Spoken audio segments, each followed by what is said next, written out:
If Sean turned up at your house and said, I'm here to fix your boiler, come right through, I'll make you a cup of tea, I imagine you take 5 sugars. He had the look of a working man, right? We're talking about loss. Should we talk about Sean? Thank you. It's nice. Nice. It's nice. It's a nice thing.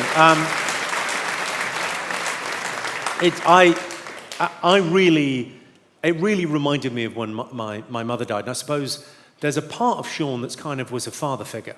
He was 10 years older than me, and he was an incredibly important figure in my life. And it wasn't until he died, really, that I acknowledged that I was sort of in a double act on TV. With him, we did like over 250 TV shows together. And I don't think anyone really made me laugh like him. And I think I've given it quite a lot of thought, obviously. I mean, after he died, the next day I was in bits. I was just, crying a lot and watching videos and laughing and crying and whatever, as you do. And then it really hit me the second day, physically. I got really sick. I got like a flu. I thought it was fucking COVID. And then I lost my voice. It was like my voice was really croaky. And I went to see this physio guy called Fabby, my physio guy. And I said, I've lost my voice. And he said, what's going on? And I said, I'm recently bereaved. He went, oh, right, yeah, that happens a lot. Yeah. You lose your voice because you've got nothing to say. Oh, man.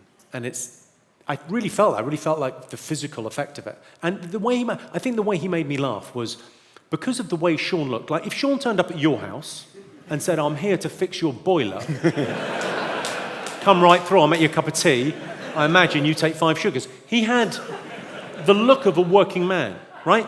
So but he was doing this very delicate, sort of flight of fancy, surreal comedy.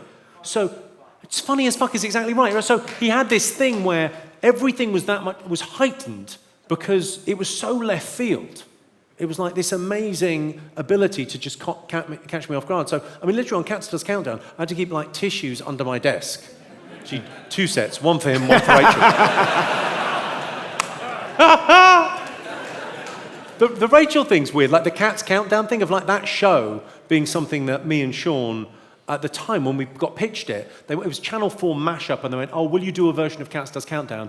And we both went, I mean, I guess it's better than Body Swap. What? Yeah, all right. So we agreed to do one. We made it 45 minutes long, the first one, and we thought, well, we're going to run out of idea after 20 minutes, but fine. And then it's just run, and people have really enjoyed it. And there's a lovely thing thinking about Sean now. There's that quote that you die twice. You die when you die, but you also die the last time someone says your name. And it feels like with all that stuff, all of his comedies out there, and people share it, and they still enjoy it, and they still laugh, and it feels like he's still with us. Yeah. Yeah. It's nice. It is a nice thing. Lovely. The nature of that double act that you had with Sean, do you think, like you said, he's kind of like a working class there to fix your boiler, do you think that was part of the dynamic between you as the kind of high status, or not even status, but like you're the upper class guy and the working class guy? Have you kind of thought about that? I mean, weirdly, I think that is right, but I've never really given it much thought because I don't see myself as the upper class guy. I think I'm quite well spoken, and I certainly went to a very good university and all that stuff, but I was born, raised in Slough, and from Irish immigrant parents. I really felt Irish growing up.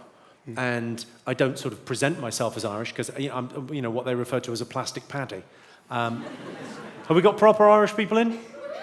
Yeah. So I'm like a plastic paddy, got the Irish passport, Irish parents, first generation immigrant in the UK. So, I speak and present myself in this way. But just shows what you can do when you apply yourselves.